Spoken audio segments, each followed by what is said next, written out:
In the continuation of chapter number 9 optics आज हम ले रहे हैं फ्यू सॉल्व एग्जाम्पल्स और एक्सरसाइज क्वेश्चन फ्रॉम एनसीईआरटी। तो ये पहला एग्जाम्पल है, example number 9.4। Suppose while sitting in the parked car you notice a jogger approaching towards you in a side view mirror of r is equal to 2 meter. R means radius of curvature. If the jogger is running at a speed of 5 meter per second, how fast the image of the jogger appear to move when the jogger is 39 meter away? yes 29 metre away, 19 metre away and 9 metre away. तो अलग अलग cases they दिए हैं, हम एक case भी अगर हमें सॉल्व करना आता है तो रिमेनिंग वी कैन सॉल्व। तो I will try to solve the first case, यानी आपको कहा गया कि जॉगर आपकी तरफ आ रहा है लेकिन रेडियस ऑफ कर्वेचर, सॉल्यूशन देखते हैं इसका। रेडियस ऑफ कर्वेचर आपको गिवन है 2 metre, so this is 2 metre that is given to you. तो आप फोकल लेंथ निकाल सकते हैं 1 मीटर। ये किसकी रेयर व्यू मिरर, जो साइड व्यू मिरर होता है किसके लिए, कार के लिए। कार का जो साइड व्यू मिरर है उसका आपको रेडियस ऑफ कर्वेचर दिया था, यानी उसका आपको फोकल लेंथ दिया था। और साइड व्यू मिरर कैसा होता है, कॉन्वेक्स मिरर होता है। सो हमें ये याद रखना है कि फोकल लेंथ भी हम अकॉर्डिंगली प्लेस करेंगे, लेकिन यहाँ यूज़ क्या करेंगे, मिरर फॉर्मूला यूज़ करेंगे। और किस स्पीड से, यानी यू हमें पता होना चाहिए ऑब्जेक्ट कितनी दूरी पर था। ऑब्जेक्ट आपको दे रखा 39 मीटर था, यानी पर्सन जो था उस वक्त इनिशियली उसने जॉगिंग कहाँ से शुरू की, वो 39 मीटर से शुरू की। तो this is minus, so 39 metre से जॉगिंग शुरू किया और हमें फोकल लेंथ भी पता है और हमें v निकालना है। तो 1/v प्लस 1/u होता है, तो मैं 1/u को उस साइड लेके जाती हूँ, तो that will be 1/f minus 1/u। इसमें हम वैल्यूज़ प्लेस कर देंगे f की और u की विद कन्वेंशन। तो जब हम वैल्यूज़ प्लेस करते हैं you will get the relation. जो आंसर आपका आएगा 1/v के लिए वो मैं लिख देती हूँ।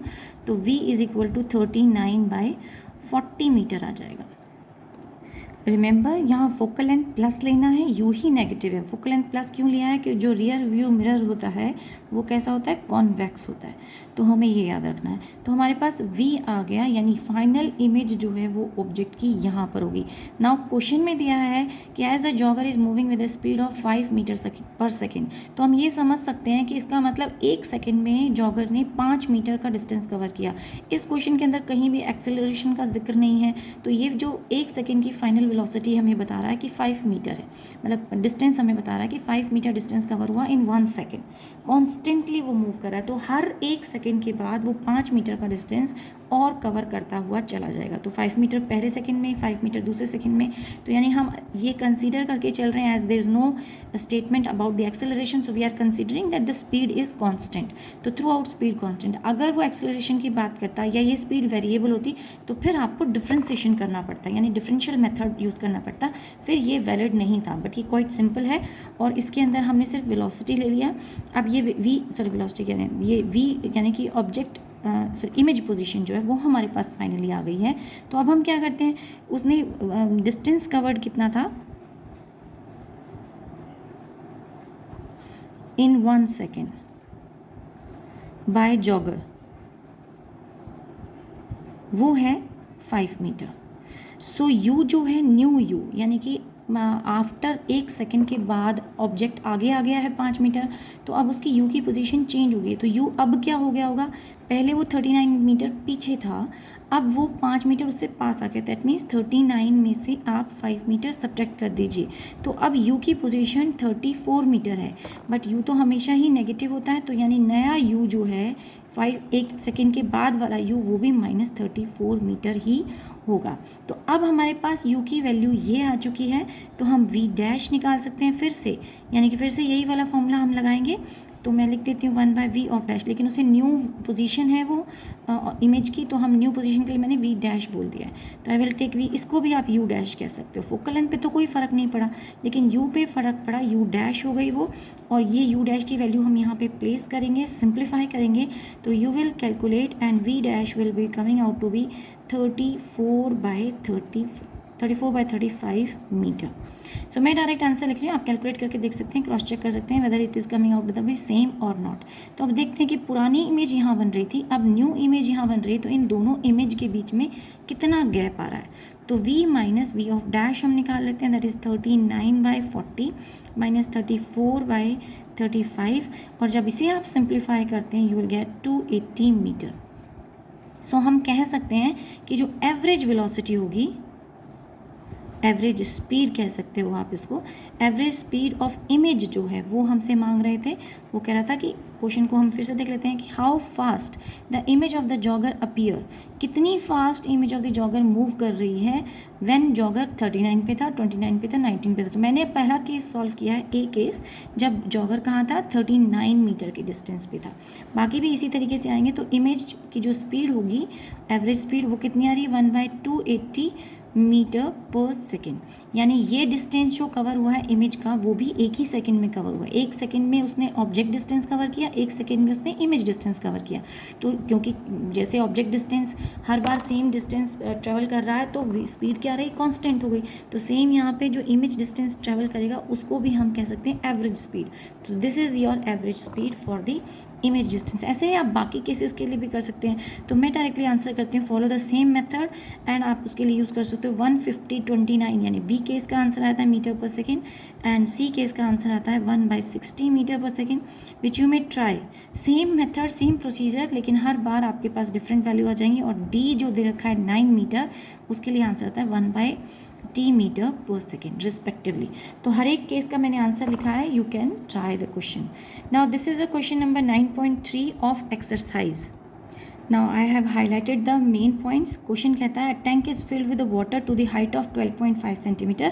The apparent depth of the needle lying at the bottom of the tank is measured by the microscope to be 9.4. इसका मतलब रियल हाइट, तो ये रियल डेप्थ जो थी वो तो थी आपकी,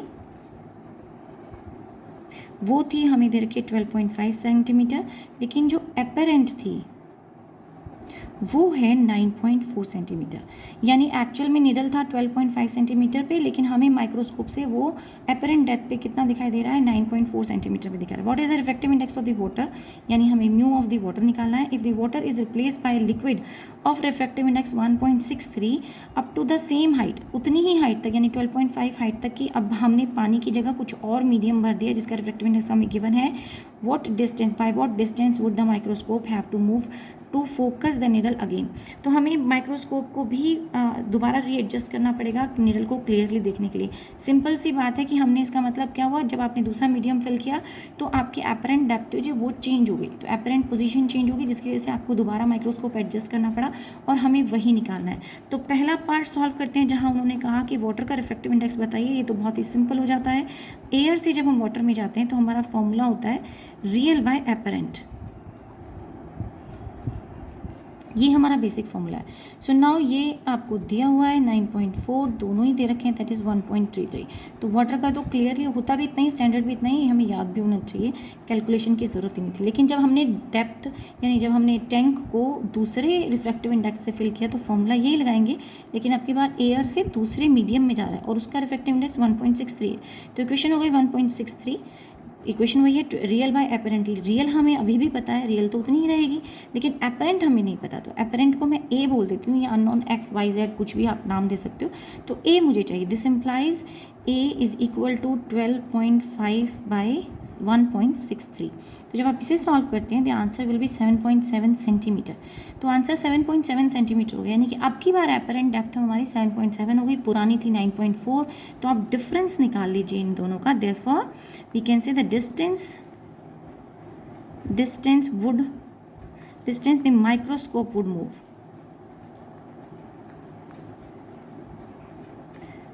मूव, वो कितना हो गया, दैट विल बी कि 9.4 में से हम 7.7 सेंटीमीटर सब्ट्रैक्ट करते हैं, we will get the answer and this will be equal to 1.7 centimetre. So हम यहाँ कंक्लूड कर सकते हैं, यानी सिचुएशन क्या, अगर हम डायग्राम बनाएं छोटा सा, तो पहले ऑब्जेक्ट जो था ऊपर से इमेज बन रही थी 9.4 पे, लेकिन अब बन गई ऊपर से 7.7 पे। तो यानी हम ऊपर की तरफ शिफ्ट हुए हैं, तो आपको माइक्रोस्कोप को एडजस्ट करना पड़ेगा इस तरह से कि वो फिर से फोकस पे आ जाए। और कितना एडजस्ट किया हमने, 1.7 डिस्टेंस हमने एडजस्ट किया। तो हम ये इमेज जो बताते हैं, इमेज कहाँ थी, ऑब्जेक्ट का रियल डेप्थ तो 12.5 था, लेकिन इमेज ऊपर की तरफ बन रही है, तो एपेरेंट ऊपर की तरफ। और नापते कहाँ से हो आप, ऊपर से नापते हो। तो ऊपर से 9.4 डिस्टेंस था, लेकिन अब रह गया 7.7, यानी कि इमेज और ऊपर शिफ्ट हो गई है और आपको फोकस को थोड़ा, या माइक्रोस्कोप की आईपीस को पीछे की तरफ लाना पड़ेगा। नेक्स्ट क्वेश्चन देखते हैं। In this question you are given with 3 different figure, और हर एक फिगर में एक बार आप एयर से ग्लास में जा रहे हैं, एयर टू ग्लास, एयर के अंदर इंसिडेंस एंगल 60, ग्लास के अंदर रिफ्रैक्शन एंगल 35। सेम दूसरे केस में एयर से वाटर में आ रहे हैं, इंसिडेंस एंगल अब भी 60 है लेकिन रिफ्रैक्शन एंगल जो है वो 47 हो गया। थर्ड केस ग्लास और वाटर का दिया, यानी वाटर से आप ग्लास की तरफ जा रहे हो, तो आपसे मांगता क्या है, predict the angle of refraction in glass. तो ये जो लास्ट एंगल है ग्लास के अंदर, हमें वो एंगल निकालना है व्हेन द इंसिडेंस इज़ 45। तो एंगल ऑफ इंसिडेंस क्या है आपका, उस केस में 45 है। तो तीनों केसेस के लिए सॉल्व कर देते हैं। तो सबसे पहले एयर टू ग्लास जब हम जाते हैं तो यानी कि रिफ्रैक्टिव इंडेक्स ग्लास का चाहिए, that is equal to sine of i by sine of r. So वो कितना दिया है, साइन ऑफ 60, इंसिडेंस 60 हो गया और रिफ्रैक्शन हो गया साइन ऑफ 35। जब आप इसे प्लेस करोगे साइन 60 की वैल्यू साइन 35 की value, you will get the answer 1.51। Same ऐसे ही सेकंड उसके लिए देखते हैं। तो म्यू ऑफ वाटर चाहिए, एयर से वाटर में आ रहे हो, पहले एयर से ग्लास में जा रहे थे, तो म्यू ऑफ यहाँ आप लिखना चाहें तो एयर लिख सकते हो, एयर से अब वाटर के अंदर हो गया, तो अगेन फॉर्मूला वही है sine I by sine R, लेकिन अब की बार हमारे एंगल हो गए sine of 60 by sine of 47। तो जब आप यहाँ पर भी सॉल्व करते हो you will get the answer as 1.32। तो यहाँ हमारे पास आंसर आता है 1.32। लेकिन अब थर्ड केस अगर हम देखें तो we are moving from water to glass, हम वाटर से ग्लास में जा रहे हैं, तो एक फॉर्मूला तो हो गया sine of this angle by this angle, यानी sine of i by r, वही फार्मूला लेंगे हम, यानी sine of 45 by sine of r हमें पता नहीं, तो will keep it sine of r only. लेकिन mu of water to glass को आप और भी एक रिलेशनशिप में लिख सकते हैं, ये हो गया equation number 1। And mu of water to glass can also be written as mu of glass by mu of water, जो कि आप दोनों कैलकुलेट कर चुके हो। म्यू ऑफ ग्लास कितना था 1.51, म्यू ऑफ वाटर कितना था 1.32, और ये हो गई आपकी इक्वेशन नंबर 2। तो compare these two equation and you can solve for sine of R. तो आप साइन ऑफ आर की वैल्यू अगर मुझे निकालनी हो तो ये हो जाता है हमारा साइन 45 इज़ 1/√2, 1/√2। जब आप इक्वेट करेंगे और इसको जाके इधर क्रॉस मल्टीप्लाई नेक्स्ट साइड पे लेके जाएंगे तो it will be 1/32 by 1.51 and the answer comes out to be 38.2। So ये हमारे पास फाइनल आंसर आया था। नेक्स्ट क्वेश्चन देखें।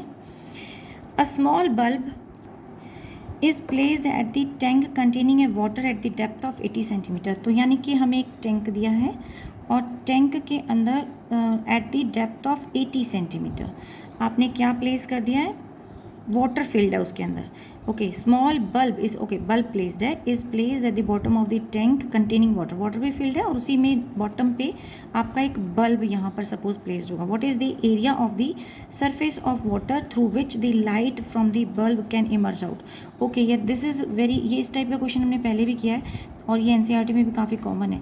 तो आपसे कहा गया कि बल्ब का एक सर्टेन एरिया होगा, इतना सपोज कह देते हैं, उतने में लाइट बाहर आ रही है लेकिन उसके आगे नहीं आ रही। तो अगर लाइट को हम नहीं चाहते कि वो बाहर निकले और या वो सरफेस पे रह जाए तो हमें क्या चाहिए, क्रिटिकल एंगल चाहिए। तो ये एंगल कहते हैं, ये हाइट हमें दे रखी है विच इज़ 80 सेंटीमीटर, तो एच बोल दो इसको। दिस रेडियस, जिस स्फेयर की आप बात कर रहे हो कितने एरिया में हमें एप्लीकेबल होगा, यानी कि लाइट नज़र आएगी, उस एरिया के लिए उस सर्कल का हम क्या ले लें, रेडियस ले लेते हैं। तो इसको मैंने आर बोल दिया है, ये एच हो जाता है। और ये जो एंगल होगा उस वक्त क्रिटिकल एंगल होना चाहिए, क्योंकि क्रिटिकल एंगल अगर कम से कम क्रिटिकल एंगल हो, क्योंकि क्रिटिकल एंगल होगा तो लाइट रेडिएशन बाहर नहीं निकलेगी, वो सरफेस पे रह जाएगी और इससे ज़्यादा हुआ तो वो अंदर की तरफ रिफ्लेक्ट हो जाएगी। तो हमें तो पूछ रहा है वो what is the area of the surface through which the light from the bulb can emerge out. तो कितने सरफेस में से इमर्ज आउट कर सकती है, तो ये सिर्फ ये जो रेडियस है उसी में से, और उसको पॉइंट सोर्स हमने कंसिडर करना है बल्ब को, तो सिर्फ उतने ही एरिया में से निकल सकती है। तो ये बहुत ही सिंपल क्वेश्चन हो जाता है। हमें पता है टेंजेंट आई सी वो हम यहाँ से निकाल सकते हैं which is perpendicular upon base. तो ये परपेंडिकुलर हो गया और ये हो गई आपकी side base. So this by this ले लिया हमने, so as to find tangent i c. ये निकालने के लिए यहाँ से आप आर की वैल्यू दे सकते हो, R is equal to H into tangent of I C. This equation number 1। Same ऐसे ही हम साइन ऑफ आई सी भी डिफाइन कर दें, तो साइन क्या होना चाहिए, perpendicular upon hypotenuse, and hypotenuse will be perpendicular, तो आपका आर ही है और हाइपोटेन्यूज कितना है, R square plus H square, ये रिलेशन आ जाता है। इसको आप अगर हम साइन क्रिटिकल एंगल की बात करें तो sine of I is equal to reciprocal of refractive index, या फिर म्यू को हम बोलते थे 1/sin c। तो अगर मैं sin c ले रही हूँ तो I can write equal to 1/μ, तो I can write it as equal to 1/μ। अब यहाँ से अंडर रूट हटाते हैं तो स्क्वायर बाकी जगह आ जाएगा, so you can rearrange this, ये आ जाएगी equation mu square R square. मैं इसको रीअरेंज कर रही हूँ, इसको क्रॉस मल्टीप्लाई, स्क्वायर हटाएंगे पहले, बोथ साइड स्क्वायर करेंगे एंड देन क्रॉस मल्टीप्लाई करेंगे। तो ये इक्वली लिख दिया है मैंने यहाँ पे स्क्वायर कर दिया नेक्स्ट स्टेप में, तो म्यू स्क्वायर आर हो गया एंड दूसरी साइड आपका स्क्वायर हट जाएगा तो ये बचेगा r square plus H square. So यहाँ से therefore h square will be equal to, या सिंपली हमें वैसे तो आर निकालना था, चलो कोई बात नहीं मैंने लिख दिया है, तो म्यू स्क्वायर माइनस 1। यहाँ से हमें आर चाहिए तो R will be equal to H by mu square minus of 1। अब म्यू किसकी बात कर रहा है, वो वाटर की बात कर रहा है, तो वाटर के लिए रिलेशनशिप आप लेते हो, एच भी हमें दे रखा है 80 और म्यू का हम वैल्यू पुट कर दें, ये भी अंडर द रूट में आएगा क्योंकि आर स्क्वायर था ना, तो this will be in under root. तो अंडर द रूट हमने लगा दिया है, तो 4/5 का होल स्क्वायर कर दो -1, क्योंकि जो रेशियो होता है refractive index mu of water, air to water की बात, वाटर टू एयर की बात हो रही है, दैट इज इक्वल टू 4/3। सो ये 3, अच्छा यहाँ 5 लिखा गया, सो 4/3, तो दिस इज़ 4/3। तो ये हम रिलेशनशिप लेके चलते हैं और यहाँ पे पुट करेंगे, सॉल्व करेंगे तो आपके पास आ जाता है 80 × 3/√7। और अब हमें निकालना है एरिया, तो एरिया होता है पाई आर स्क्वायर। सो जो आपका आ रहा है वो यहाँ पे प्लेस कर दीजिए and when you place it solve it, आपका आंसर आ जाएगा 2.58 मीटर स्क्वायर। तो इतने एरिया में विजिबल होगा बल्ब से आने वाली लाइट, बाकी में नहीं होगी। Now in the next question, a beam of light converges at the point P. तो आपसे कहा गया कि मान लीजिए एक बीम ऑफ लाइट थी, एक लाइट रेडिएशन आ रही है कहीं से और उसको कन्वर्ज करना चाहिए था पॉइंट पी पे। तो ये लाइट रेडिएशन आ रही थी and it should converge at the point P. Now a lens is placed in the path of the convergent beam की प्लास पे 20 centimetre from P, 12 centimetre from P। तो P से 12 centimetre दूर पे हमने एक लेंस प्लेस कर दिया है। तो कन्वर्जेंट बीम है, पहले वो कन्वर्ज कर रही थी और हमने उसके पाथ के बीच में एक लेंस प्लेस कर दिया। At what point does the beam converges if the lens is convex.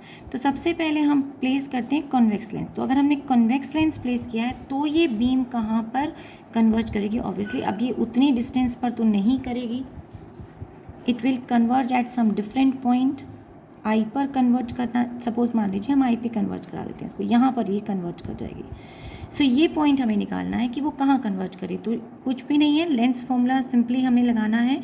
First हमें पार्ट ए सॉल्व करते हैं, तो पार्ट ए के लिए फॉर्मूला यही है 1/v - 1/u is equal to 1/f।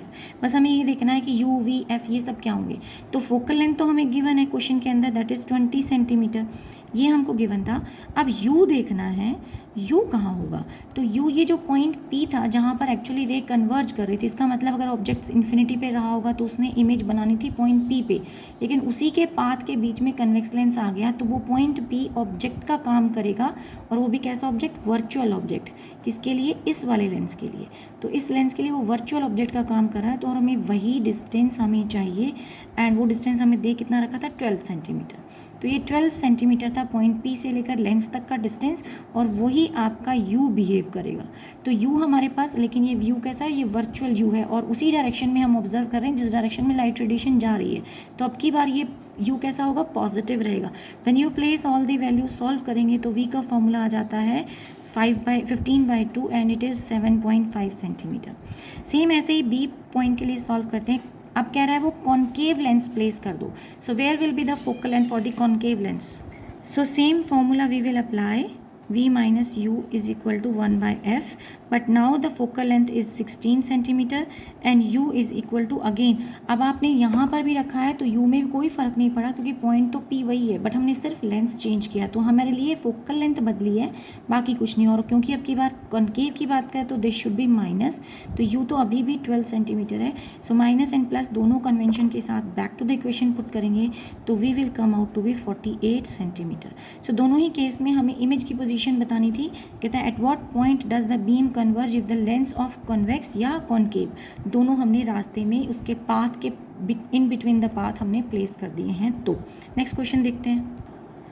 Now this is another question and question number 17 है। Question हमें फिगर दे रहा है और साथ में कह रहा है कि the figure shows a cross section of light pipe made of glass fibre of refractive index 1.68। तो यानी अंदर जो ग्लास फाइबर है उसका रिफ्रैक्टिव इंडेक्स 1.68 है। The outer covering of the pipe is made of the material of refractive index 1.44, और जो outer covering है उसका रिफ्रैक्टिव इंडेक्स 1.44 है। यानी पहली कंडीशन तो TIR की सेटिस्फाई होगी कि लाइट कहाँ से कहाँ ट्रैवल कर रही है, डेंसर से रेयर की तरफ ट्रैवल कर रही है। अब दूसरी कंडीशन होनी चाहिए क्रिटिकल एंगल। तो आपसे पूछ रहा है what is the range of the angle of incidence the incident ray with the axis of the pipe for which the total internal reflection total reflections inside the pipe take place. Okay, so now वो पूछ रहा है कि हम यहाँ बाहर से किस एंगल तक, किस रेंज के एंगल तक एंगल ऑफ इंसिडेंस यानी मांग रहा है किस रेंज के एंगल ऑफ इंसिडेंस हम दे सकते हैं कि जिसके लिए अंदर हर बार TIR होती रहे। तो हम 60 दें, 30 दें, 40 दें, 0 दें, कितने एंगल पे इंसिडेंट कराएंगे TIR होती रहे और हमें कंटिन्यूसली आगे यानी टोटल इंटरनल रिफ्लेक्शन से आगे लाइट रेडिएशन ट्रेवल करती रहे। आगे पूछता है what is the answer if there is no outer covering of the pipe, और क्या हमारे आंसर पर कोई फ़र्क पड़ेगा अगर हम कोई आउटर कवरिंग ना लगाएं। तो सबसे पहले हम फॉर्मूला ले लेते हैं कि हमारे पास रिलेशनशिप था कि म्यू किसके रिलेशनशिप के बराबर होता था 1/sin of I of C, critical angle का रिलेशनशिप हम लेके चलते थे। तो यहाँ से आप, और ये म्यू किसके कहाँ से कहाँ जाता था हमारा 1 to 2 मीडियम, तो मैं उल्टा लेके चलती हूँ, साइन ऑफ IC मुझे क्रिटिकल एंगल चाहिए। सो इस साइन ऑफ IC लेते हैं 1/μ नीचे ले जाते हैं and this you may write as mu of 1/μ of 2, हम लेते थे 1/2। तो अगर इसका रिलेशन लिखते थे μ2/μ1, लेकिन क्योंकि मेरा 1 2 नीचे आ गया है और उसका मैं रेसिप्रोकल ले लूँ दैट मीन्स 2/1, तो 1 ऊपर जाएगा एंड 2 नीचे आएगा। ये रिलेशनशिप तो हमें पता है, रिफ्रैक्टिव इंडेक्स को हम इस तरीके से लिख सकते हैं। और अब इसकी वैल्यू पुट कर देते हैं, μ1 भी हमें गिवन है, μ2 भी, दोनों हमें रिफ्रैक्टिव इंडेक्स हमें यहाँ गिवन है। तो साइन ऑफ IC यानी क्रिटिकल एंगल की जो वैल्यू है वो हम निकाल पा रहे हैं। तो 1.44 यहाँ पे प्लेस करते हैं, 1.68 यहाँ प्लेस करते हैं and then after calculation you can say जो क्रिटिकल एंगल आया था वो 59 डिग्री आया था। फर्स्ट हमें IC निकालने के लिए sign inverse of this relationship लेना होगा। तो ये साइन इन्वर्स ऑफ कितना रिलेशनशिप आता है वो निकालेंगे। मैं आंसर लगभग लिख देती हूँ, 0.8571 होता है। तो ये वैल्यू 871 यानी IC will be sine inverse of 0.871, जो हमें टेबल से देखना पड़ेगा and then you will get the answer. ज़रूरी नहीं होता पेपर में आपको सेम इसी तरह की वैल्यू दें जो आपको टेबल से देखनी पड़े, वो आपको सिंपल वैल्यू भी दे सकते हैं, बट कंडीशन क्वेश्चन की कुछ इसी तरीके फ्रेम कर दें तो वैल्यूज़ वेरी कर सकती हैं, वो कोई इशू नहीं होता। तो हमें क्या चाहिए, आपका इंसिडेंस एंगल जो है वो क्रिटिकल एंगल से बड़ा होना चाहिए, या क्रिटिकल एंगल जो है आपका कम से कम इन्होंने जो हमारा निकल के आया the critical angle is 59 degree. So अगर इसे फिगर से आप रिलेट करोगे तो आप कह सकते हो कि यहाँ इस सरफेस पे जो लाइट इंसिडेंट होनी चाहिए यानी I' वो इस 59 एंगल से ज़्यादा हो। अगर इसके इक्वल भी होती है तो भी प्रॉब्लम है, तो भी ये प्रॉब्लम है कि वो सरफेस पे रह जाएगी फिर R, यानी उस केस में तो R क्लियरली वो 90 डिग्री हो जाता है, वो नहीं चाहिए हमें। हम अंदर की तरफ उसे बेंड कराना चाहते हैं, यानी प्रॉपरली TIR करवाना चाहते हैं। यही वो कह रहा है कि टोटल रिफ्लेक्शन हो जाए और इनसाइड द पाइप हो जाए, वो उसके लिए क्या हो। तो I' क्या होनी चाहिए, therefore we can say that I' जो है वो ग्रेटर देन 59 होना चाहिए। अब हम नॉर्मल लॉ ऑफ रिफ्रैक्शन अगर हम लगाएं तो हमें पता है sine I/sin of R should be equal to जो रिफ्रैक्टिव इंडेक्स बीच में था, जैसे कि यहाँ पर रिफ्रैक्टिव इंडेक्स क्या था इनर वाले के लिए, पाइप के लिए 1.68 था। आउटर कवरिंग का रिफ्रैक्टिव इंडेक्स नहीं चाहिए क्योंकि रे कहाँ ट्रेवल कर रही है, वो with in this pipe travel कर रही है। तो अगर बाहर से कोई रे अंदर की तरफ एंटर कर रही है तो एंगल ऑफ इंसिडेंस हो गया I, और अंदर ये जो रिफ्रैक्शन एंगल वो हो गया साइन R। लेकिन कहाँ से कहाँ आया, एयर से इस मीडियम में आया। तो हमें यहाँ refractive index air to that medium चाहिए, तो मीडियम को मैं M बोल देती हूँ और वो हमें दे रखा है 1.68। तो कंपेयर कर देते हैं एंड यहाँ हमें I निकल जाएगा, एंगल ऑफ R को हम उधर लेके जाते हैं तो ये आ जाता है आपका sine of I will be equal to 1.68 into sin of R. Now the point is from where we will take the R. Now we need to find out the angle of refraction. हमें angle of refraction चाहिए, यानी हम यहाँ से गए दूसरे medium में enter हुए, angle I sine of I by sine of R जो हमने म्यू लिख दिया है यहाँ पे 1.68 वैल्यू लिख दी है। लेकिन अब हम इस सरफेस को कंसीडर करें तो ये जो एंगल R है वो आपके इस एंगल के इक्वल होना चाहिए, लेकिन ये टोटल एंगल कितना था 90। उस 90 में से अगर आप I' घटा दें तो आपके पास R आ जाएगा। तो R will be equal to 90 minus I of dash, and I' कितना था 59, तो हमारे पास आ जाता है 31 डिग्री। तो हमारे पास I की वैल्यू आ गई है 31 degree. Let us place back in the formula. So ये 1.68 इंटू साइन ऑफ 31, और आप इसे सिंप्लीफाई करो, यानी अगेन हमें टेबल की हेल्प लेनी पड़ेगी एंड टेबल सॉल्व करके इसे पुट करेंगे तो आंसर विल बी 0.8662। तो ऑलमोस्ट इक्वल टू, जैसे हमने यहाँ पे 85 था तो वो 59 पे आता, तो ये 60 के आसपास आ जाता है। तो आपको बुक्स में यही आंसर मिलेगा 60 डिग्री। मैं फिर भी सजेस्ट करूँगी क्योंकि क्या होता है कि मैक्सिमम हम ये साइन आई निकल रहा है, this is sine i, up till here sine i, लेकिन आई कब निकलेगा, when sine inverse of this. तो आपको साइन की टेबल देखनी पड़ेगी कि ये वैल्यू कब मिल रही है, तो वो वैल्यू मिल रही है हमें 60 पे। तो यानी इस मैक्सिमम वैल्यू तक रिफ्रैक्शन जब तक हो रहा था, जब तक ये लाइट यहाँ से यहाँ ट्रैवल कर रही थी, और अगर वो इस एंगल पे जा रही है 31 डिग्री, आर रिफ्रैक्शन होना चाहिए। हमें क्या क्या निकालना था देख लेते हैं। हमें तो वो निकालनी थी, रेंज निकालनी थी, तो एंगल ऑफ इंसिडेंस की रेंज निकालनी थी। तो 0 से लेकर 60 तक, तो रेंज थी हमारी आई फ्रॉम 0 to 60 अप टिल 60। तो क्योंकि 60 मैक्सिमम वैल्यू है, 60 जब तक आपको TIR मिलेगा, उसके बाद नहीं मिलेगा। इसे हम ये भी समझ सकते हैं कि आई डैश जो यहाँ पर है वो 59 होना चाहिए। अगर आप आई डैश को, यानी आई जो वैल्यू है वो इनफैक्ट 59 से ज़्यादा होना चाहिए, तो बड़ा होना चाहिए। अगर इक्वल भी होता है तो फिर भी आपका क्या होगा, इंटरफेस पे लाइट रह जाएगी, वो रिफ्लेक्ट नहीं होगी। तो हमें बड़ा अंदर रिफ्लेक्ट कराने के लिए आई डैश बड़ा चाहिए। तो आई डैश कम से कम 59 हो या उससे ज़्यादा हो। तो हम ज़्यादा लेके चल रहे हैं, तो अगर ज़्यादा होगा तो ये बढ़ाते बढ़ाते बढ़ाते बढ़ाते कितना बढ़ा सकते हो, 59 से ज़्यादा होना चाहिए। तो 60, 61, 63 अप टिल 90 तक वैल्यू जा सकती है, क्योंकि 90 पे तो इंटरफेस बन जाता है। तो यानी कि आई डैश की वैल्यू जो है वो 90 तक वेरी कर रही है। अगर आई डैश आपका इंक्रीज़ करता चला जाएगा तो आर क्या होगा, आर कम होना शुरू कर देगा। तो जो मैक्सिमम पॉसिबल वैल्यू थी आर की वो ये थी, और कम कितने तक हो सकती है, कम तो 0 भी हो सकती है। तो यानी ये वैल्यू आपको मैक्सिमम मिल रही थी, इसलिए मैंने आई की वैल्यू 0, मतलब आर आपकी मैक्सिमम 31 हो सकती है, उससे ज़्यादा नहीं हो सकती। तो this is the maximum value of R, और ये मैक्सिमम वैल्यू हो गई किसके लिए, आई डैश के लिए। तो यहाँ जो वैल्यू हमें मिल रही थी दैट वाज 60, ये मैक्सिमम वैल्यू हो गई आई के लिए। तो ये मैक्सिमम मिल रही है आई के लिए, और ये मैक्सिमम होगी आर के लिए। तो मिनिमम तो 0 भी हो सकती है। तो यहाँ 0 से लेकर 60 तक का रेंज हमने मान लिया। Now second part of the question में पूछ रहा था वो what is the answer if there is no outer covering of the pipe. तो अगर आउटर कवरिंग नहीं होगी तो TIR नहीं होगा, क्योंकि हमारा रूल ये कहता है कि हम हायर डेंसर से रेयरर की तरफ जाएंगे, तो हमारे पास TIR एक्ट करना चाहिए। तो इस केस में जब आपके पास आउटर कवरिंग है ही नहीं, तो यानी कि वहाँ पर एयर मीडियम हो गया। Now let us look at part B. What is the answer if there is no outer covering of the pipe? यानी अगर हम आउटर कवरिंग ही ना रखें तो फिर हमारा ये रिलेशनशिप, यहाँ हमने मीडियम था तो 1.44 लगाया, लेकिन अब हम क्या लगा देंगे 1/1.68। So we can write sin of IC is equal to 1/1.68 which will give you, आप इसको सिंप्लीफाई करोगे या यहाँ से हम IC की वैल्यू निकालेंगे after solving this and then taking the sine inverse. जो हमारे पास फाइनल रिलेशनशिप आएगा वो आएगा 36 डिग्री 32 सेकेंड। तो ये हमारा एंगल आ जाएगा। अब यहाँ यूज़ करके हम मैक्सिमम आर निकाल सकते हैं। तो आर मैक्सिमम क्या हो रहा है, जैसे हमने पिछले केस में निकाला था आर मैक्सिमम 90 - 1 करके, तो सेम यहाँ पर भी यही करना है। तो when will do 90 minus this 36 degree 32 second minute, so we will get, second होता है तो डबल डैश आता है, तो अगर यहाँ पर मिनट है तो मिनट लिखा है मैंने, तो सब्ट्रैक्ट करेंगे that will give you 53 degree 28 minute.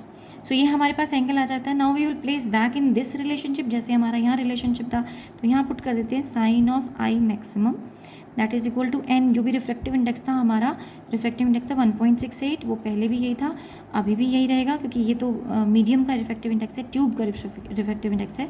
और साइन ऑफ जो मैक्सिमम वैल्यू, यानी ये रिफ्रैक्टिव इंडेक्स की जो, सॉरी रिफ्रैक्शन की जो वैल्यू आई थी आर मैक्सिमम की, वो हम यहाँ पुट करते हैं दैट इज़ 53 डिग्री 28।